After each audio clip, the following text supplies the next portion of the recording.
Welcome to the eighth video in this series of Ready for Marriage. So, today we're going to talk about one very crucial factor when it comes to relationships and marriage. Let me begin by asking you a question. Have you ever talked about money with your partner? Have you and your partner talked about money? I'm not just talking about who pays for dinner or splitting bills. I'm talking about the big conversations like debt. Have you told your partner yet about the debts that you have? About the savings? Do you have savings? Your partner needs to know, of course, at the right time. Do you have any financial goals? Or you're just in love, you don't want to share these things? These things matter. So, have you talked to your partner about money? So, this is what you want to dive in this day. Money is one of the leading causes of stress and divorces in marriages. But there's a good news. Financial compatibility can be achieved. It's about more than just having money. It's about being on the same page with your partner when it comes to issues finances. So we want to look a little bit into this issue of financial compatibility and how to align your finances before marriage. Whether you are single, engaged, or newly married, this video will help you and your partner to get financially ready for a thriving, Christ-centered marriage. So let's start by looking at what the Bible says about finances and stewardship. Luke chapter 14 verse 28 says that, "For which of you, desiring to build a tower, does not first sit down and count the cost, whether he has enough to complete it?" So this verse is so relevant for marriage because finances are foundational to the life you're building together. It's like this is the foundation that needs to be set right from the beginning. If you are not financially aligned, it can create a lot of stress, misunderstandings, and conflict down the road. So today we are going to talk about how to get aligned financially before you you walk down the aisle. So why does financial compatibility matter? First, let's talk about why financial compatibility matters. Money touches every part of your life, whether it's paying bills, managing debt, planning for the future, or even handling generosity. If you and your partner aren't aligned on these things, it can lead to tension. So, here's some reasons why financial compatibility is so important. Number one, financial stress. Financial struggles are one of the top causes of divorce. But when you and your partner are on the same page, you can manage money without the stress tearing you apart. Number two is the long term planning. Whether it's buying a house, starting a family, or saving for retirement, financial goals are long term. Being financially aligned now means you'll be able to work towards those goals together as a couple or as a family.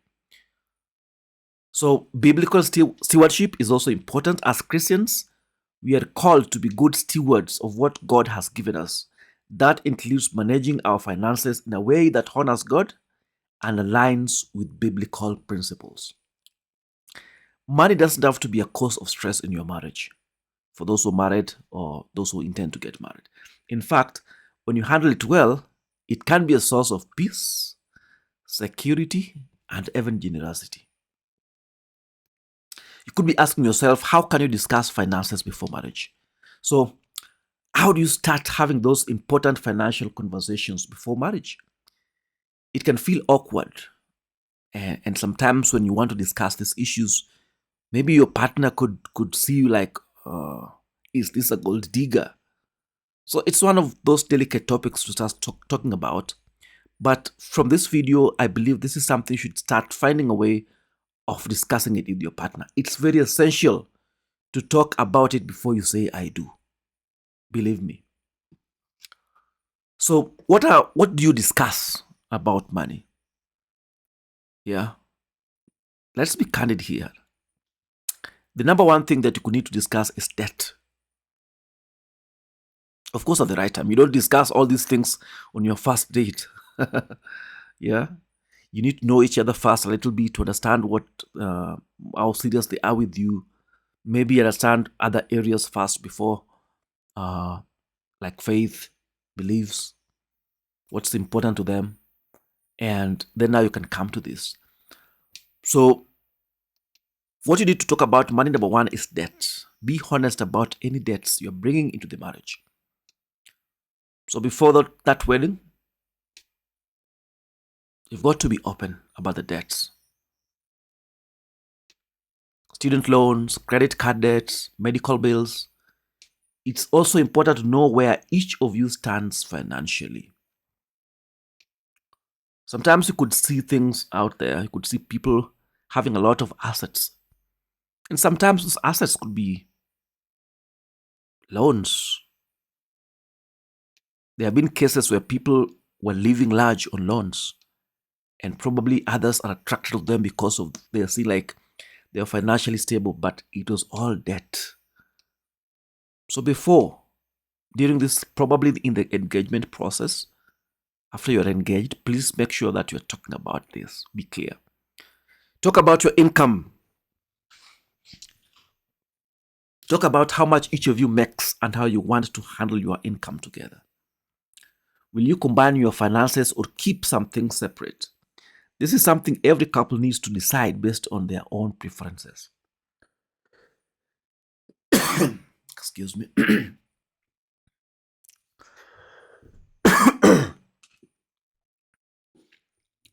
Number three, spending habits. Are you a spender or a saver? Understanding each other's spending habits is key to avoiding frustration in the future. So, this is something that you know early in advance so that you know whether you're comfortable with it or not, so that it doesn't surprise you. Be open with each other, and this will build a lot of trust and intimacy between the two of you. The fourth thing is financial goals. What are your long term goals as a couple? Do you want to buy a house, save for a big trip, start a family? Aligning your financial goals will help you stay on the same page. So you can discuss your goals together and then merge them when you're before you do your wedding or before you get married. You should merge your goals so that you have a goal as a family. These conversations might be tough, but they are necessary.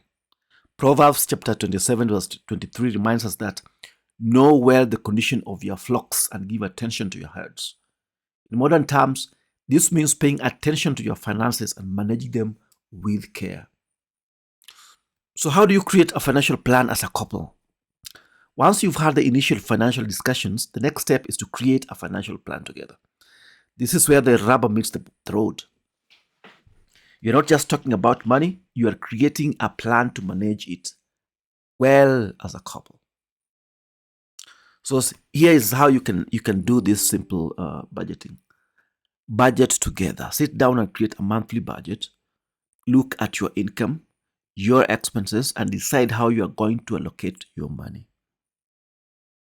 Start it early. Start it early. Start budgeting early before you do it when it could almost be too late, or before you regret not having done it. Number two is get out of debt. If either of you has debt, make a plan to pay it off as soon as possible. Debt can be a burden on your marriage, but working together to eliminate it can bring a sense of accomplishment and peace. I'm not saying that debt is bad. There are good debts that you could have. For example, you borrowed in a business, and probably what you had borrowed, your business that you started with it's profiting. You're able to pay back your loan and also get some profit out of it. Big businesses need loans, of course, but if you took a loan to pay fees, if you took a loan to build a house or to do something that's not returning in income or not getting profit out of it, that is a bad debt. If you took a loan to buy a house, for example, a house that is not you could rent and it makes it better,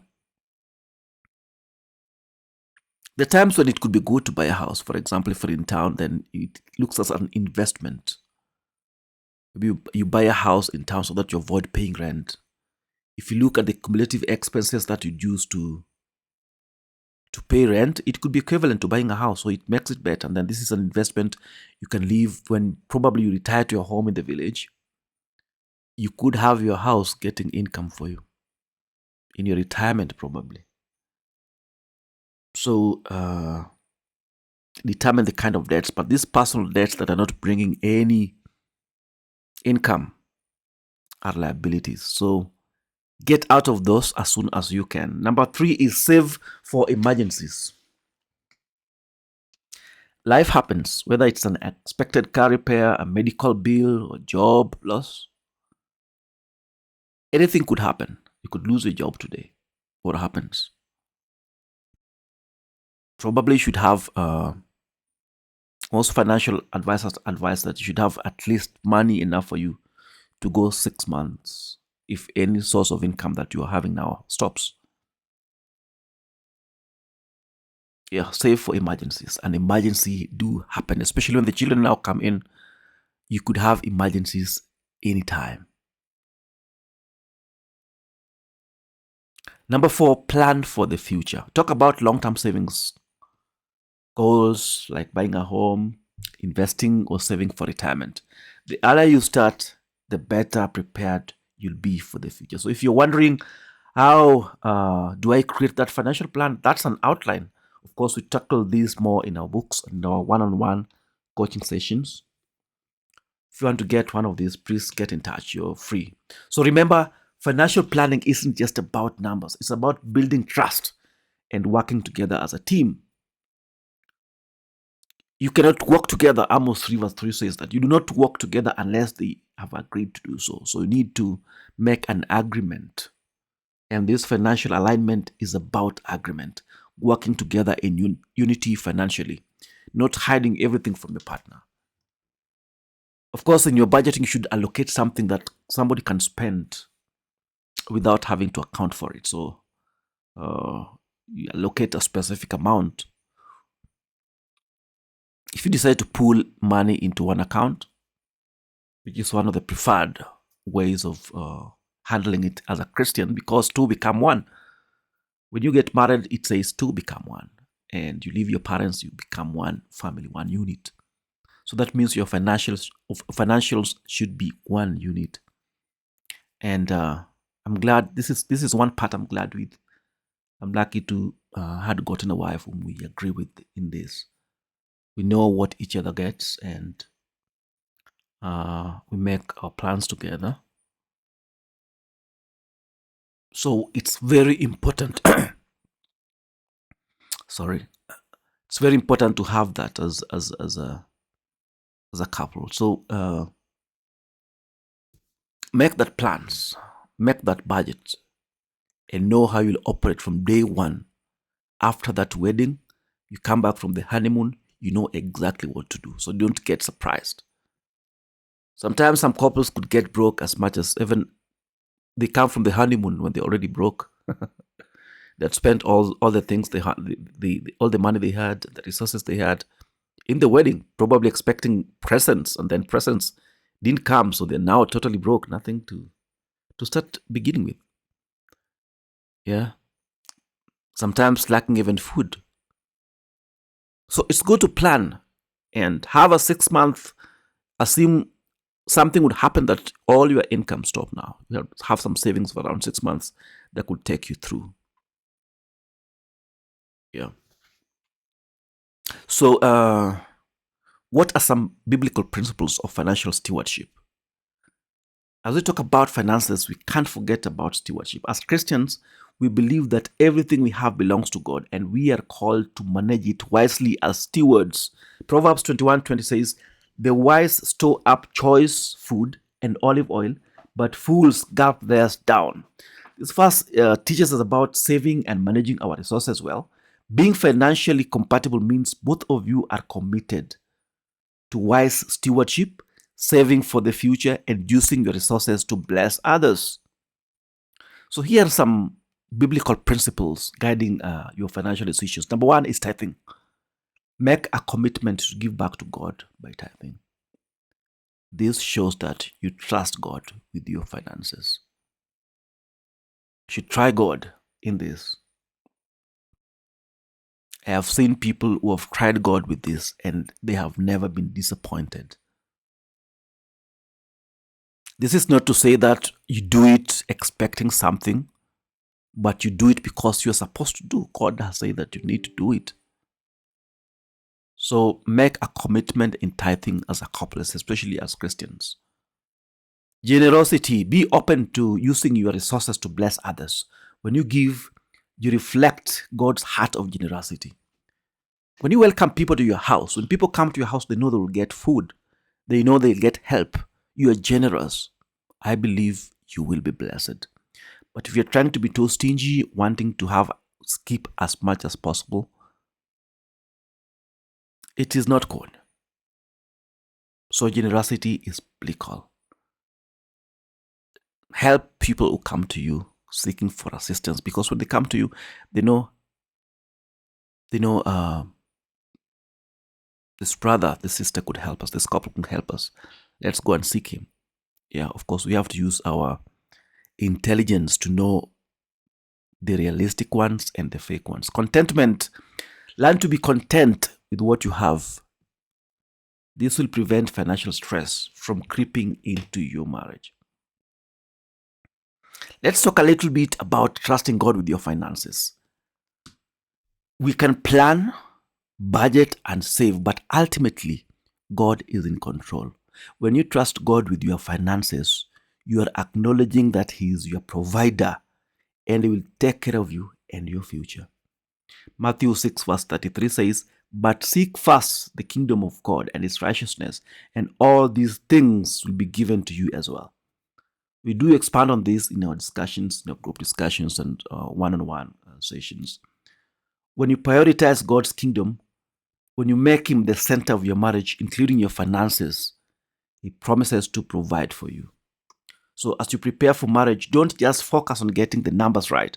Trust God to guide your financial decisions and to bless your marriage as you honor Him with your resources.